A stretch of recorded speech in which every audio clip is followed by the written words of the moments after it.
Well, good morning, ladies and gentlemen. On this beautiful Rogue Valley day, I'd like to welcome you and thank you for being here on this special day for Oregon. I'm Dave Dotterer, and for the last 3 years, I've had the privilege, let me emphasize that word privilege, of serving with and working with Dennis Richardson in the Oregon State Legislature. And I can assure you there's no more dedicated or knowledgeable public servant in that legislature than Dennis Richardson.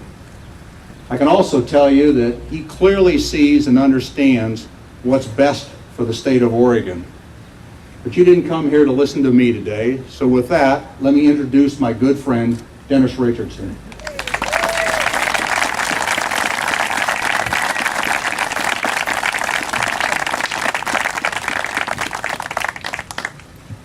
You don't know how excited I am to be here. I hope that when we're done that you'll be as excited as I am as well.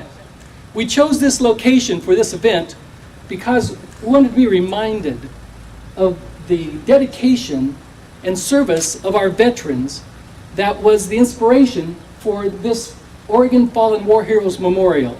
And we wanted this as our backdrop so that we can be reminded that it's because of our vets that we have the freedoms that we have. And it's our job to make sure that those freedoms and the land of opportunity and prosperity that have been a part of Oregon's heritage from the beginning, when the pioneers came saying, westward ho, Oregon or bust, you know? I mean, they put everything on the line, and it's time for us now to put everything on the line as well. So today I want to just share with you some thoughts about what has brought us here to this point and where we go from here. If you read the last newsletter that I sent out, it talked about a plan for Oregon's future. I mean, a plan. Planning is important. If you have a business and it's going to be successful, you need a business plan. Now, Kathy and I have been married for 40 years and have a large family. We can tell you that if a family doesn't have a plan about finances, transportation, activities, chaos sets in. And we know, we've seen it both ways. When I was a helicopter pilot in Vietnam, and it's been a long time ago, but you wouldn't have considered starting a flight without a flight plan. I mean, planning is what kept pilots alive. And when the pilots lived, so did their passengers. That was really important to them. You know, so 10 years ago, when I first went into the legislature, I expected that Oregon would have a plan too. I mean, it should. I was surprised that it doesn't.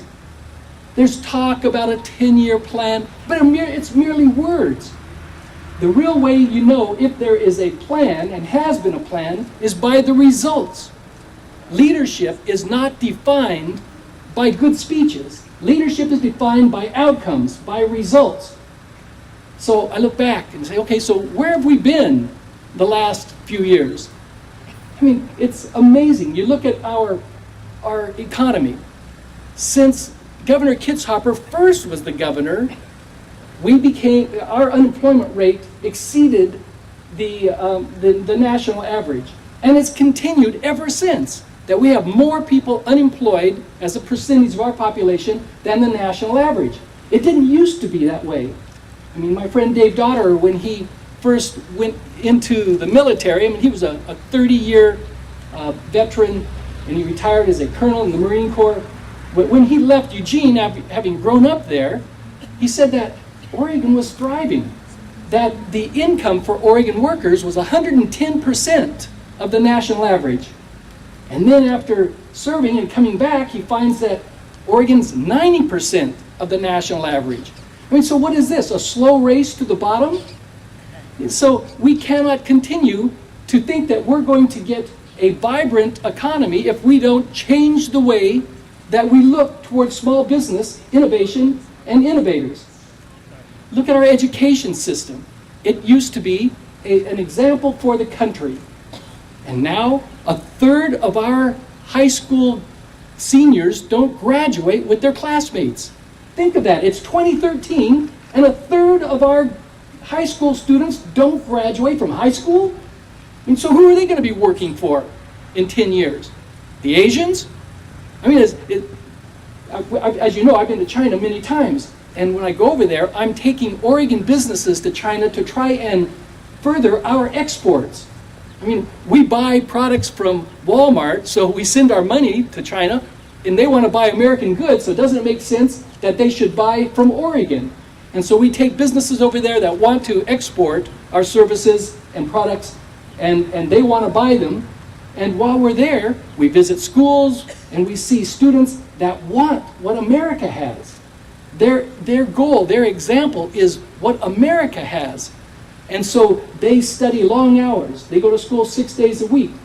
The studies on global education show that the top 3 public education systems in the world are in Shanghai for reading, Shanghai for science, and Shanghai for math. And where's Oregon? We're 42nd by one estimate in the nation, in America, and 46th. We're in a race toward the bottom. And where's America in a global education system? It's behind Bulgaria in math and science. This cannot be tolerated. This is not the America that we believe in. And so now we look at, what does Oregon have to offer? Well, we have natural resources and human resources. So how's that been working for us? We've accepted this system where you just ignore the forest and wait for the next lightning strike to take place that will ignite the timber and the tinder that's on the base of our forest, and it sets these fires that they consume hundreds and thousands of acres. I mean, we in Southern Oregon remember the Biscuit Fire, 500,000 acres, and it burned for 6 months. And people talk to us about carbon footprint. What we need is a management of our resources that promotes healthy forests and healthy communities in those rural counties where the forest exists. We haven't been getting that in the past, but we can learn and we can be taught. And we can take what we've learned in the past and make changes. I mean, my dad, he's been dead now for 20-some years, but he was a hard-working carpenter, contractor, union man, and he didn't mince words. Some of his words were a little colorful, but I remember his attitude was, if you find yourself digging a hole in the wrong place, stop digging. I mean, what could be more simple than that? Oregon has been digging itself deeper and deeper in the wrong place, and it's time for us to stop digging. Yeah. Now, for that to happen, we not only need to know what we want to do in the future, but we have to be able to implement that plan. And so if you've read the recent newsletters, I've talked about a plan for Oregon's future. I mean, what kind of plan can we have? What can we do to help bring about a transition from where we are to where we want to be? John Kennedy once said, it's not for us to essentially, paraphrasing him, it's not for us to place the blame for the past, but it's for us to focus on the future. And that's what we're about. Let's focus on the future. And so what could the future for Oregon be? I mean, just imagine what we could accomplish by the end of this decade. And we didn't get here overnight, and we're not going to turn this around overnight. But we need to have a plan for Oregon's future, and we need to be able to implement that plan. I mean, imagine Oregon with a robust economy, again, where jobs are plentiful, where we have a national reputation as being a land of opportunity, and where we welcome entrepreneurs and inventors and innovators. And we say, come to Oregon so that you can be part of not only the beauty that we have, but that a part of the spirit, this pioneer spirit of self-reliance, hard work, and success. I look at Oregon, I mean, in 1938, Paul and Marie,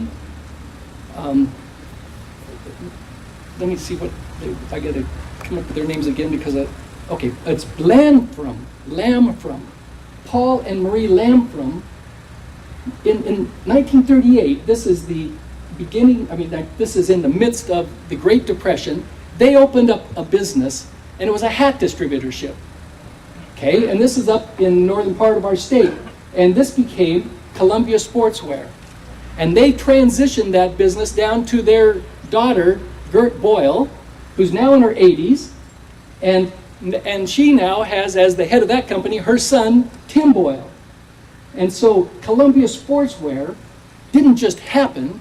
It happened because two people in hard times were willing to take a chance to step out and to build something that was worth handing to their daughter and to her son. We can do that again.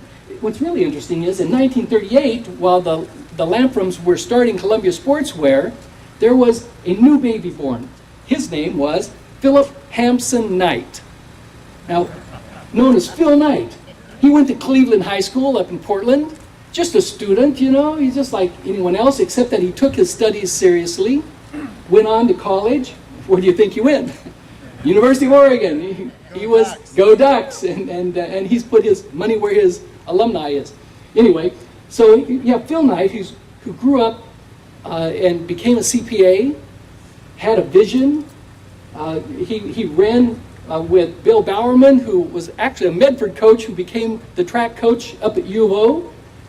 And he decided, Phil did that he wanted to start something. And so he found out about some shoes that were being manufactured over in Japan, and finally got some of those shoes and then sent them down to Bowerman. And Bill said, "We can do better than this. We can do this." And so they, on a handshake, set up their partnership. And as a result of that, and at first he was selling shoes that he was manufacturing from the trunk of his car, and now, with over $15 billion in his personal worth, we have Nike as a standard of what can be done in Oregon. Whether it's Columbia Sportswear, whether it's Nike, we have within our midst the next Phil Knight. We have in high school or in college right now the next Gert Boyle. But who are they? And will they be able to have the inspiration and the opportunity to create such a legacy that also creates economic prosperity for thousands of Oregon workers? It can be done, but it must be done, and it requires a change. We can fix PERS without violating the contract that we have with our retirees. We have the opportunity to make changes, but it's not going to happen unless we make it happen, and we need to do that together.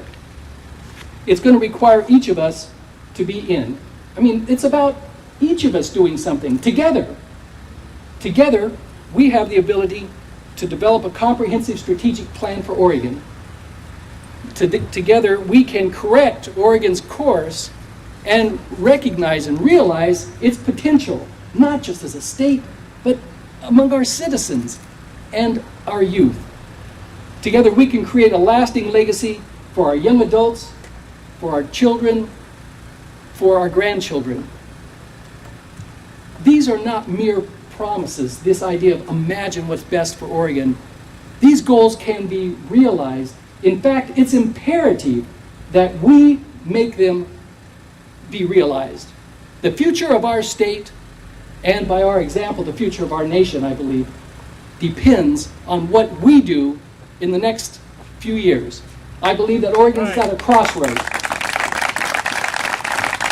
We have 16 months between now and November of 2014. During this 16 months, we need to get the message out, all of us. This is not about Republicans versus Democrats. This is about what works for Oregon and what doesn't work for Oregon. This is about what's right and stop doing what's wrong. It's going to be a movement where each one of us talk to our neighbors, talk to our friends, and say, you know what, Oregon's worth saving. We don't like the course we're on, and so we're going to have a course correction. And to do that doesn't just take a plan, it takes the ability to implement the plan.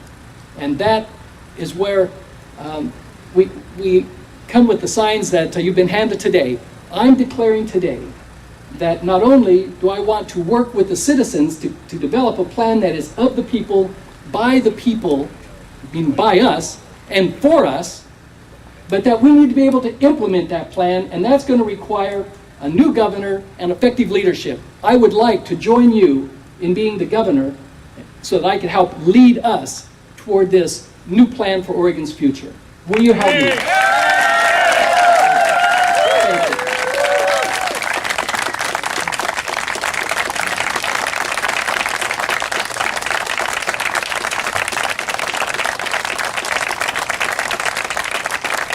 We have a new dawn. It's a new day. We're charting a new course for our state, and it's going to take each one of us to help make that happen. We are Oregon. We are the people. It is through our vote that we can make change. Change that we really can believe in. Change that will lead us to give a legacy to our children and grandchildren, which is worthy of them.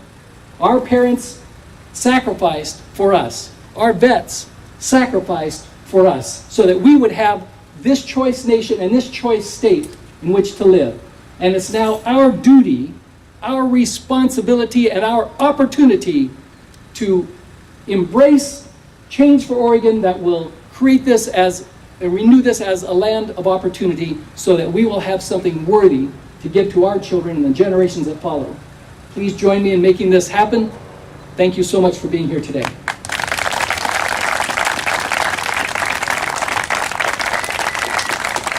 It is great to be working with you.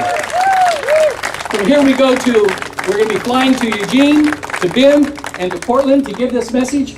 I have just a few minutes to talk with the media to let them know that we are Oregon, that we are Oregon's team, and that we're going to change Oregon for the better in the future. We have a plan for Oregon's future. Thank you.